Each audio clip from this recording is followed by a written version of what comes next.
Ils furent donc 587 enfants de 25 classes de Valette à voter pour le prix des Incorruptibles à la médiathèque de Valette, organisée depuis une dizaine d'années sur la commune, mais à sa 25e édition nationale.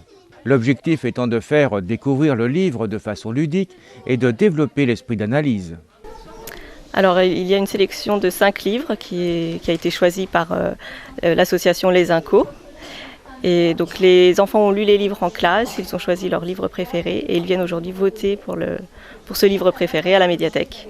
Alors après, j'envoie les résultats aux écoles de Valette et le vote a lieu aussi dans toute la France. Donc le 23 mai, il y aura des résultats officiels pour toute la France. Il y a une urne qui est installée, comment ça se passe? Les enfants ils votent avec des bulletins? Alors ils ont leur bulletin de vote et il y a l'urne de la mairie de Valette qui nous a été prêtée pour la journée avec des isoloirs aussi pour les plus grands. Et les classes, elles viennent de toutes les écoles de Valette? Et du secteur peut-être aussi? Alors les classes viennent de Valette ce matin. Les classes de maternelle de l'école Paul-Éluard, l'école primaire Paul-Éluard et l'école Sainte-Marie. Primaire et maternelle également. Les bibliothèques de la CCV sont en réseau, permettant ainsi de mutualiser les services. Qu'ils peuvent du coup circuler d'une bibliothèque à l'autre, c'est-à-dire emprunter dans l'une, rendre les documents dans une autre, du coup aussi varier l'accès aux bibliothèques selon leurs déplacements. Alors c'est vrai que la médiathèque de Valette concentre pas mal de gens puisque Valette c'est le lieu où on va faire ses courses, où on va aller à l'école de musique, enfin voilà peut-être un peu plus. Donc on voit que les gens circulent selon les activités quoi, hein, et puis selon les horaires d'ouverture des bibliothèques. Alors, ce qui est important à dire, que ce sont des bibliothèques donc, qui dépendent de la communauté de communes, sauf les bâtiments qui sont à charge des communes, et qu'elles fonctionnent avec des équipes de bénévoles. Donc il y a une équipe de bénévoles sur chaque bibliothèque, ce qui fait qu'on est environ 110 bénévoles sur le réseau. Avec des actions envers les jeunes pour qu'ils puissent aimer le livre dès le plus jeune âge. Oui, c'est très important de très tôt accueillir les tout petits dans le lieu bibliothèque pour découvrir les livres avec eux dans une atmosphère très ludique et détendue en respectant leur rythme.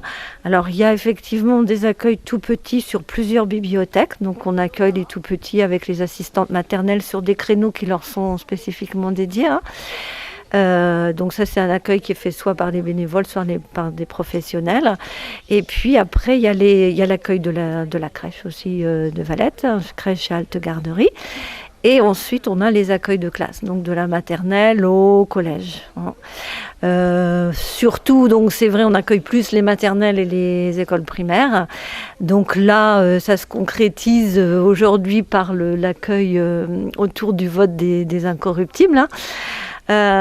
Mais on les accueille tout au long de l'année et on a même un projet alors là qui se fait avec une classe de 4e du collège et avec plusieurs classes de primaire qui s'appelle Je lis du théâtre et qui est un projet qui a permis aux élèves de rencontrer un auteur de théâtre contemporain. L'idée c'est de leur faire découvrir cette écriture très particulière qu'est le théâtre jeune public contemporain.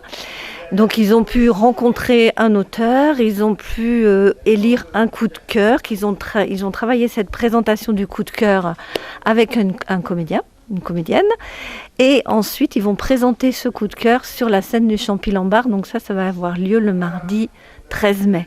Donc il y a ça se fait en espace clos si je puis dire le mardi matin, et il y a aussi une petite représentation, ce sont plus des lectures sur scène, qui va se dérouler le soir en direction des parents, des élèves qui ont participé à ce projet. Voilà.